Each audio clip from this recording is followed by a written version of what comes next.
Alright guys, today we're talking about something that I added to my build here for the video that I just did a couple days ago on this Retro Lizards Arcade and Buy Stuff Store Canada video on their new home racing build, which is fantastic.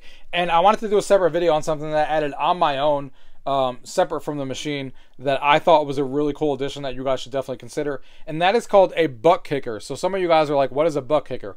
Think about it as being a sub, like the way you have a sub for your home theater, but this sub goes underneath your seat. So essentially, right here on this side is a amplifier, as you guys can see there. And there's a little wireless remote it comes with, as you can see here.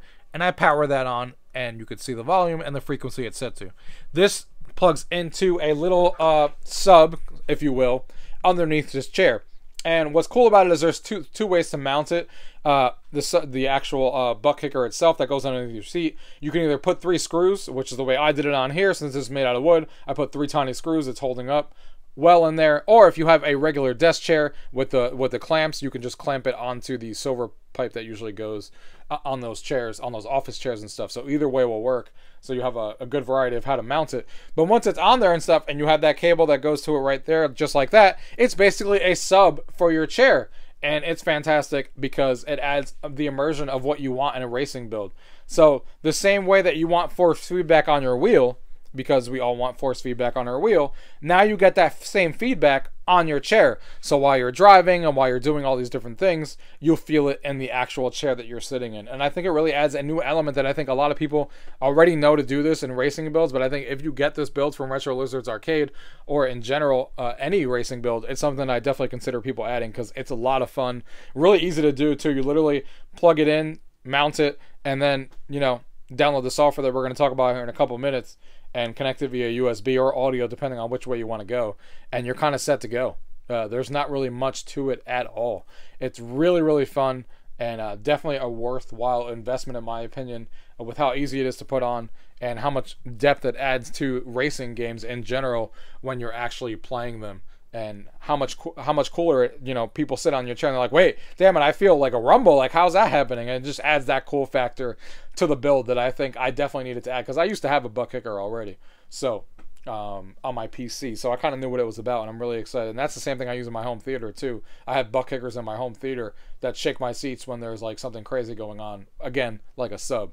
But this does a little bit more than just what a sub would do in their new version, which is what we're going to talk about here in the software now. So let's do a software overview so you guys can get an idea. Gaming tech, eating brekkie is the gaming tech. Going for a brekkie is the gaming tech. Gaming tech is the gaming tech. Gaming techie.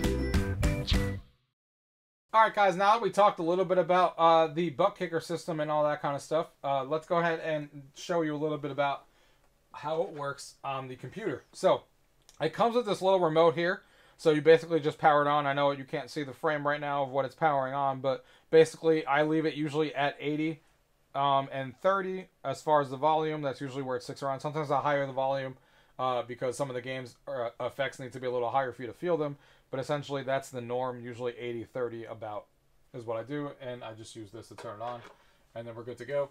I'm going to talk about the software here for a minute. So the software that this thing uses. So technically, like the old version of the ButtKicker, because I did have a ButtKicker before on my PC build that attached to my chair. So I did have it. But what I want to talk about here is that this is the new version that came out. So this is the version that replaced the version that I had on my PC. And on the PC, you had the option of just basically plugging in an audio splitter from your computer's audio jack, and then it would feed everything that was audio based from your computer into the actual ButtKicker and to the amp. You can still do that on this version, but the new version gives you another option, which is just connecting it via USB, which is my preferred method. That's the way I have it, because it gives you one feature that I really like and hope to see how they improve it in the future, which we'll talk about in a second. But also easy use. One cable from the back of the box to USB port, and you're kind of done. The only thing is you do need, if you use the audio solution, you don't need any other software, because it's just listening to audio on your computer, and then it makes the noises based off of that. If you're using the USB, though, you do need the software that always runs on your computer, which I've had no issues with, and it's called the Haptic Connect, so you can see that here. So right now, the way that it works is you can see that this says Game Connect, and then there is another option is Audio Splitter. Basically what this is if you're using a game, which is basically going to be all of them, especially arcade, that isn't fully supported by Haptic Connect, which we'll talk about in a second, you're going to have it in this mode. So audio splitter right here. You're going to have the ButtKicker input as the input device here. And here in the outputs, you're going to select the two outputs that you need. So one of them is going to be the ButtKicker itself, which we're going to see here, speakers, ButtKicker Plus. And then the other thing is going to be your regular speakers. In my case, of course, the TV, and that is being used. So that's why it's set to NVIDIA high definition. So, and then it kind of basically outputs to both of those at the same time. So basically, it's taking the audio from the input from the USB and outputting it to both of these at the same time. The speakers of your regular TV, and then of course the ButtKicker itself. This is the mode you're probably going to use 99% of the time, at least right now. But what is really cool is this other tab here. And you can't get this unless if you have the software installed using the USB fashion, which is where I like it. So you can see the 3 games that are currently supported are 3. There's Assetto Corsa, Dirt Rally 2, and iRacing. If you use any of these 3, it's not just doing audio-based feedback. So it's not just shaking and rumbling your chair based on the audio and the frequency and all that kind of stuff. Essentially what a sub does when you watch a movie.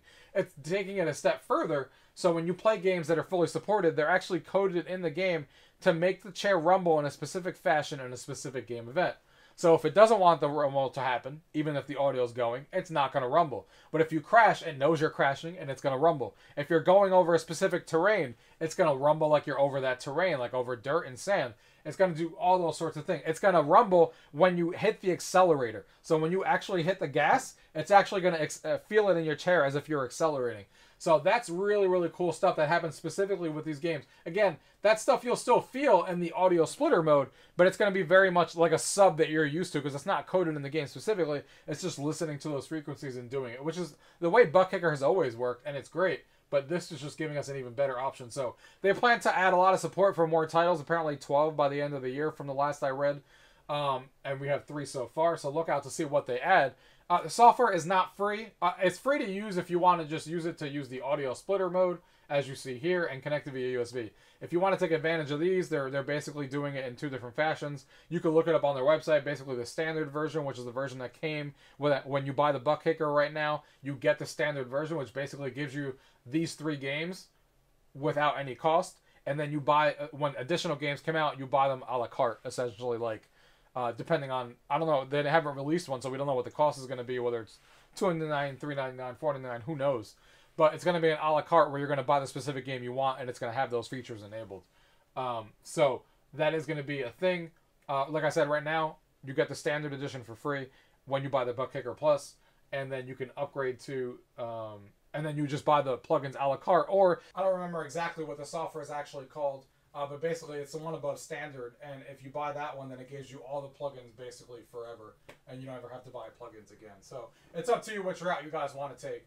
But in my opinion, obviously I have the standard edition, I'll see what games they come out with, because I'm not really the big sim racer fan, and you guys may find that hard to believe considering the setup I have, but I like arcade games and arcade racers and stuff like that is usually what I lean into.